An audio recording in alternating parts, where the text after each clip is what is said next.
Հիմա կուզեի ինձ իմ կողմից արձանագրված եւ գործընկերներիս կողմից այդ թվում ինձ փոխանցված ահազանգերի մասին խոսել։ Հատկապես ահազանգները տրամաբանորեն օրվա իշխանության քաղաքական ու այդ տվյալ քաղաքական ուժի կողմից են արձանագրվում, որոնք ովքեր մասնակցում են այս ընտրապայքարին, եւ հատկապես մեր քաղաքական ուժի պարագայում առաջին անգամ չէ, որ իրենց թույլ են տալիս վարչական ռեսուրսների շահարկում եւ կիրառում։ Առաջին հիմնական ահազանգը, որ ստանում ենք, դա այն է, որ քաղաքացիներին հրահանգում եւ ստիպում են լուսանկարահանել կամ տեսանկարահանել քվեախցիկում այն քվեաթերթիկը, որ ըստ էության իրենց ուժի օգտին տրվող քվեաթերթիկը։ Հարգելի հայրենակիցներ, սա ըստ էության արգելված արարք է, առաջին, երկրորդ, դուք հիմա հնարավորություն ունեք մտնել, քանի որ ընտրություններին այլևս չկա գրիչ եւ մատիտ, մարդիկ ընդհանրապես ընտրում են մի քվեաթերթիկը եւ տեղադրում են ծրարի մեջ։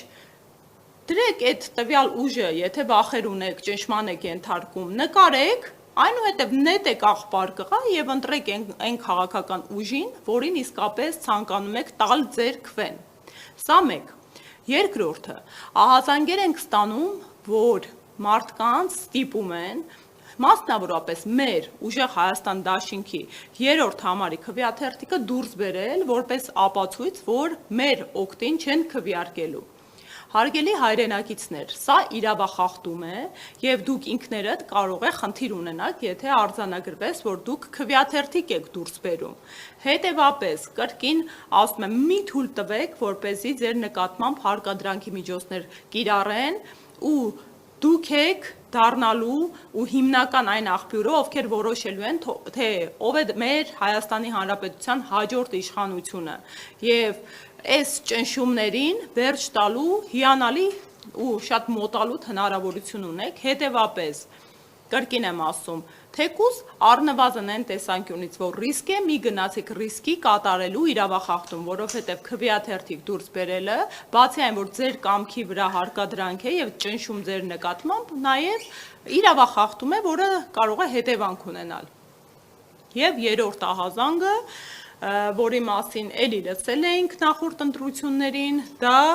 այն է, որ քաղաքացիներին հատկապես մարզաբնակ, գյուղաբնակ ահաբեկում են, ասում են, որ քվեախցերում գաղտնի տեսախցիկներ են տեղադրված լինելու, որի միջոցով նայելու են, թե մարդը ում օգտին է քվեարկում։ Հայեր ջան, մենք բոլոր 2005 տեղամասային կենտրոններում ունենալու ենք ներկայացուցիչներ եւ երաշխավորում ենք, որ քվեախցերում եւ տեղամասային կենտրոններում բացի օրինական տեսախցիկներից ավելորդ թաքնված որևէ տեսախցիկ չի լինելու, որը կկարողանա արձանագրել, թե դուք ում օգտին եք քվեարկում կամ ինչպես եք ձեր կամարտահայտությունը դրսևորում։ Հարգելի հայրենակիցներ, գնացեք ազատորեն իրացրեք ձեր քաղաքական իրավունքը, որովհետև այսօր շեղել են այն սահմանադրական ճշմարտությունը, որ քաղաքացին ու ժողովուրդն է մեր երկրում Հայաստանի Հանրապետությունում իշխանության աղբյուրը, եւ շեղվել ու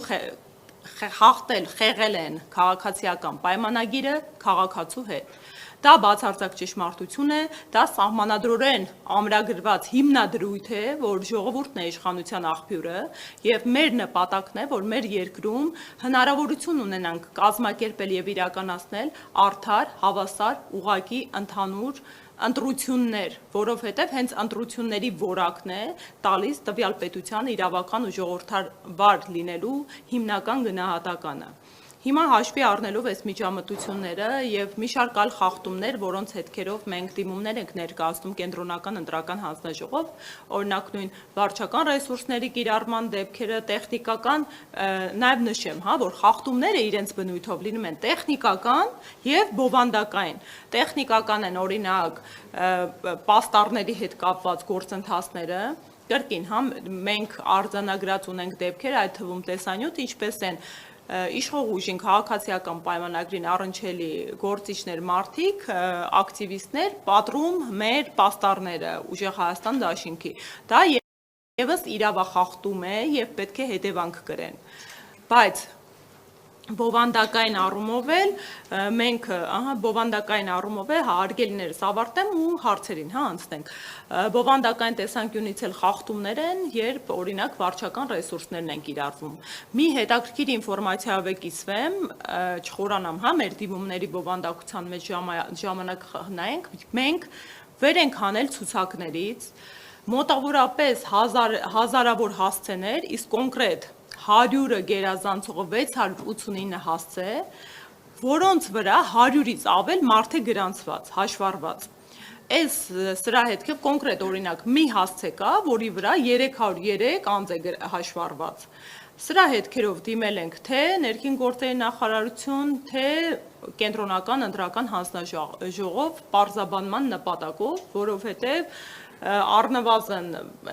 հարյուրավոր հասցեները 100-ից ավել հաշվառված անձանցով մտահոգության տեղիք են առնվազն տալիս եւ լիահույս եմ, որ նորմալ պատշաճ պարզաբանում եւ լուսաբանում կստանա այս հարցը։ Հիմա ես կցանկանայի մեր կողմից պատրաստված կայքեջը ներկայացնել, որտեղ թե ընթացակարգն ենք ընտրական գործընթացի ներկայացնում, թե ներկայացնում ենք մեր թեժ գիծը եւ խնդրում եմ հարգելիներս, մենք այնտեղ նաեւ հնարավորություն ունենք էլեկտրոնային մեյլ ունենք որպես թեժ էլեկտրոնային հասցե, որտեղ հնարավորություն կոճակ կա ձեր կոնֆիդենցիալությունը երաշխավորելու, այնպես որ եթե անգամ վախեր կա, իսկ այդ վախերը կան, մարդիկ փողոցում մոտենում են, օրինակ ես ահազանգերը ինձ ներկայացնում են, որ օրինակ իմ վրա ճնշում են գործադրել, որ պետական նման հիմնարկի աշխատակից եմ, որպեսզի նկարեմ իմ քվեաթերթիկը, որպեսզի մարդը խնդիր չունենա, մենք այդ կոնֆիդենցիալության հնարավորությունը քաղաքացիներին տալիս ենք ու մենք անպայման գնալու ենք ահազանգերի հետքերով։